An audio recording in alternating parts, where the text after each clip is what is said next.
Hello everyone, my name is James Ryan, and I'm here to play for you FTL, also known as Faster Than Light. But first, the introduction. So, you've gone and played online games with James on Friday, and on Saturday, it's the end of the week, you've done all your work, and you're exhausted. You just want to lay in bed all day. But James will not let that happen. Instead, you're going to go on him.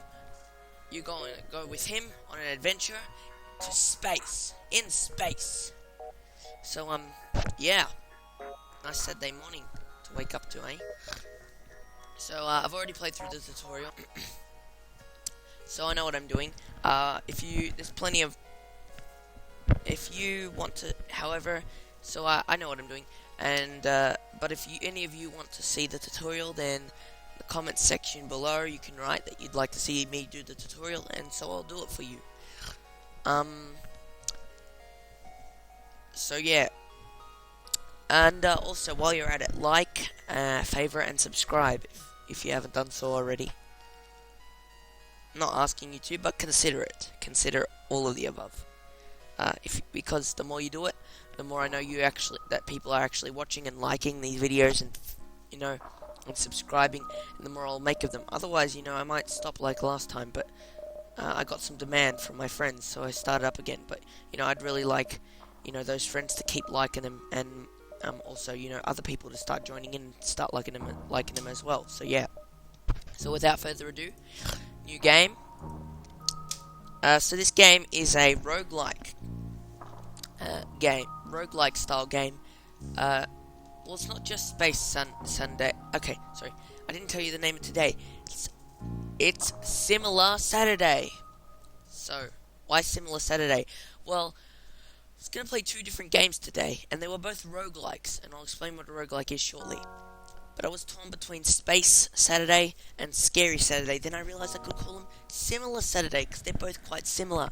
So this is the first part of Similar Saturday, Subspace.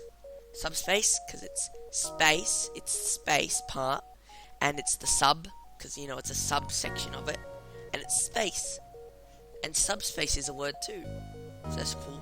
The other one will be called, I don't know,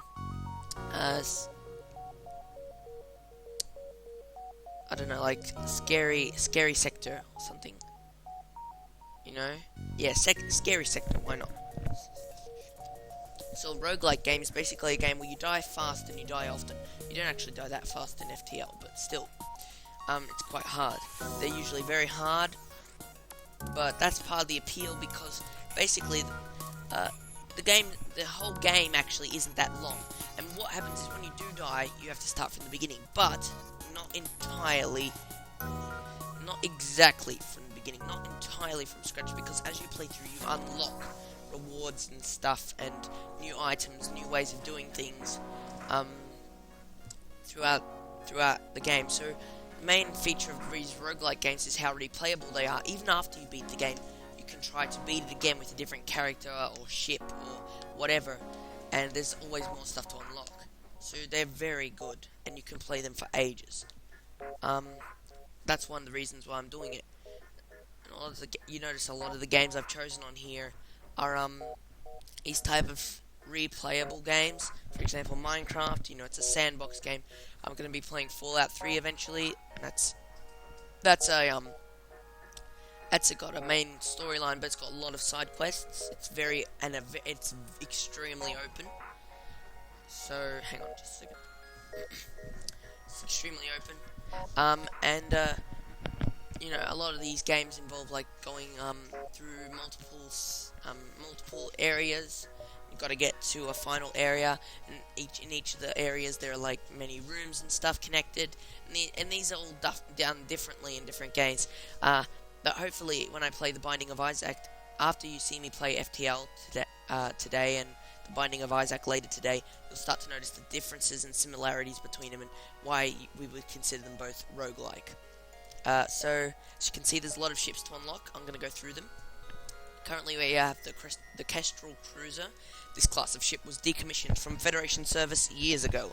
After a number of refits and updating this classic ship is ready for battle.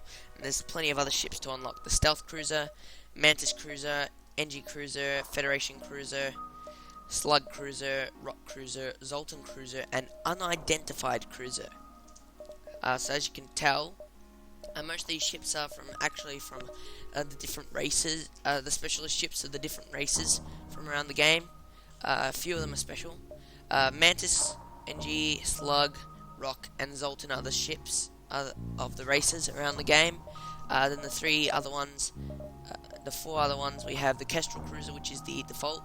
Federation Cruiser, I guess that technically counts as the human race ship. So that's cool. Kestrel is the default. Stealth Cruiser and an Unidentified Cruiser. So those are the ships. Cool. And then each ship has two layouts. I know the Kestrel has two layouts. Currently we only have Type A unlocked. To get Type B, we'd have to get 2 out of 3 of these achievements. So there's available achievements for each ship. So let's take a look at them. The Unified Federation have 6 unique aliens on the Kestrel Cruiser simultaneously. Full arsenal, have every system and subsystem installed on the Kestrel Cruiser at one time, and tough little ship. As the Kestrel Cruiser, repair back to full health when it only has 1 HP remaining. That's ridiculous. We got our 3 crew members, and the name of the ship we can rename. We've got our weapons and default weapons and systems. These are the defaults for the ship. You can see we have no augmentations, don't have any drones, etc, etc. So what I'm going to do is I'm going to rename my ship and stuff now. So the ship I'm going to rename to be the SS Let's Play. Yep. And I'm going to name these crew members after some people. So this guy is going to be Leoko James. That's me. That's what I'd like to call my username for YouTube as well. But I created my YouTube account before I settled on the username that I was gonna eventually start using for everything. On the username that I wanted to use for everything online. This guy is gonna be Cyber Optics, and this guy is going to be Frying Pan. There we go. If you see your name in one of these, then say hello, you know? Yeah. Say hello in the comment section. I'm going to be playing on normal mode because easy mode, it's kind of like cheating for me, really. Easy mode, increased scrap rewards and easier enemy generation, and normal mode, standard scrap rewards and enemies, your score gets a 25% boost. So without further ado, let's start. The data you carry is vital to the remaining Federation fleet. You'll need supplies for the journey, so make sure to explore each sector before moving on to the next. But get to the exit before the pursuing rebel fleet can catch up. Tip: fire. If fire is spreading, consider opening airlocks and doors to vent the oxygen from parts of your ship. Fire is quickly extinguished without O2. That's true, kids.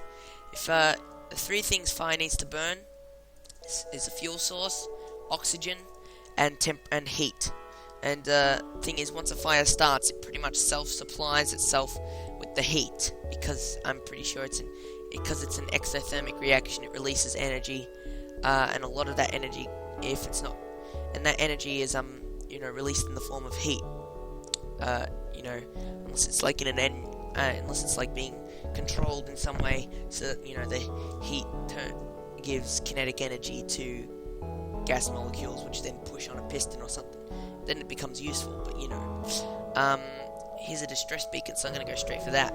I love distress beacons, kind of, not really. It would be better if there wasn't none at all, but you know what I mean. The distress signal is coming from a small space station orbiting an uninhabited planet. Their satellite defense system has gone haywire, and their repair crew can't approach it without being fired on. They're looking for help to fix or disable it. We're going to destroy the defense system from a distance. You fire a few volleys from a distance, and it is clear that the defense system is no match for your weapons. However, the station does not seem to be happy with your solution. You salvage what you can and jump before there is trouble. Yeah, I'd love to get I'd love to repair it for them remotely, but I don't have any engines on my crew, because I know that's what I need to do that. So we're gonna go around through here, try and get a lot of stuff. So let's go